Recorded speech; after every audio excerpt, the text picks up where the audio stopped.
சற்று முன் தவேகா தலைவர் அதிரடி கைது. அதிர்ச்சியில் குவிந்த தொண்டர்கள், குவிக்கப்படும் போலீசார். தமிழக வெற்றிக் கழகத்தின் தலைவரும் நடிகருமான விஜயின் மனைவி சங்கீதா வரும் ஏப்ரல் 20ஆம் தேதி செய்தியாளர்களை சந்திக்கப் போவதாக பரவிய தகவல்கள் முற்றிலும் வதந்தி என அவரது தரப்பிலிருந்து தற்போது விளக்கம் அளிக்கப்பட்டுள்ளதாக சொல்லப்படுகிறது. நடிகர் விஜய் மற்றும் சங்கீதா இடையே விவாகரத்து தொடர்பான மனு செங்கல்பட்டு குடும்ப நீதிமன்றத்தில் நிலுவையில் இருக்கும் நிலையில் ஏப்ரல் 20ஆம் தேதி நடிகர் விஜய் நேரில் ஆஜராக வேண்டும் என நீதிமன்றம் ஏற்கனவே உத்தரவிட்டுள்ளது. இதன் காரணத்தினால் அன்றைய தினம் சங்கீதா ஆதாரங்களுடன் செய்தியாளர்களை சந்திப்பார் என சமூக வலைதளங்களில் பரபரப்பாக பேசப்பட்டதும் குறிப்பிடத்தக்கது.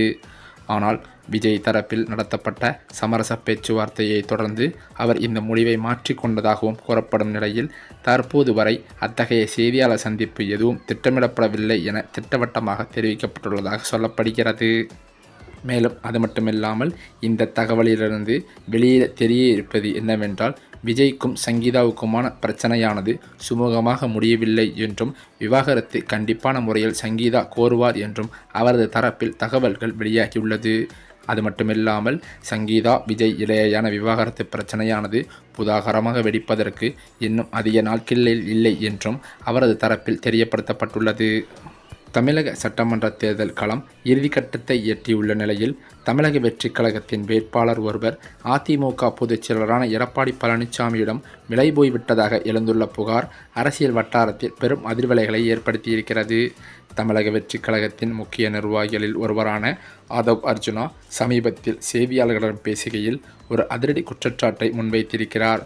தவேகா சார்பில் போட்டியிட வாய்ப்பு வழங்கப்பட்ட வேட்பாளர் ஒருவர் அதிமுக பொதுச் செயலாளர் எடப்பாடி பழனிசாமியிடம் பெரும் தொகையை பணமாக பெற்றுக்கொண்டு தேர்தல் பணிகளில் ஈடுபடாமல் தலைமறைவாகிவிட்டதாக அவர் தெரிவித்திருக்கிறார்.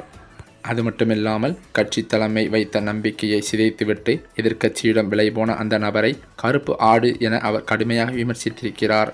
வேட்பாளர் விலகியதால் அந்த தொகுதியில் பின்னடைவு ஏற்படும் என கருதப்பட்ட நிலையில் தவேகா அதற்கு பதிலாக ஒரு மாற்று வியூகத்தை வகுத்திருக்கிறது. எடப்பாடி பழனிசாமி போட்டியிடும் தொகுதியிலேயே தவேகா தீவிர பிரச்சாரத்தை முன்னெடுக்க முடிவு செய்துள்ளதாம். எங்கள் வேட்பாளரை விலைக்கு வாங்கியிருக்கலாம், ஆனால் எங்கள் தொண்டர்களை வாங்க முடியாது.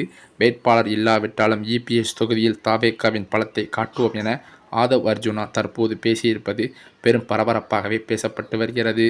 அது மட்டுமில்லாமல் தேர்தல் நேரத்தில் ஒரு கட்சியின் வேட்பாளரை மற்றொரு கட்சி தலைவரிடம் பணம் பெற்றுக்கொண்டு காணாமல் போவது என்பது தமிழக அரசியலில் இதுவரை கண்டிராத ஒரு விசித்திரமான சூழலை உருவாக்கியிருக்கிறது என்றே சொல்லலாம். இது தமிழக வெற்றிக் கழக தொண்டர்கள் மத்தியில் கொந்தளிப்பை ஏற்படுத்தியிருக்கிறது. இந்த சூழ்நிலையில்தான் சமீபத்தில் தமிழக வெற்றிக் கழக தலைவர் விஜய் மேற்கொண்ட கன்னியாகுமரி பிரச்சாரத்தில் பெரும் சர்ச்சை ஏற்பட்டதாகவும், அது மட்டுமில்லாமல் கூட்ட நெரிசலில் பல பேருக்கு விபத்து ஏற்பட்டுள்ளதாகவும் விஜய் மீது வழக்கு பதியப்பட்டுள்ளதாக சொல்லப்படுகிறது.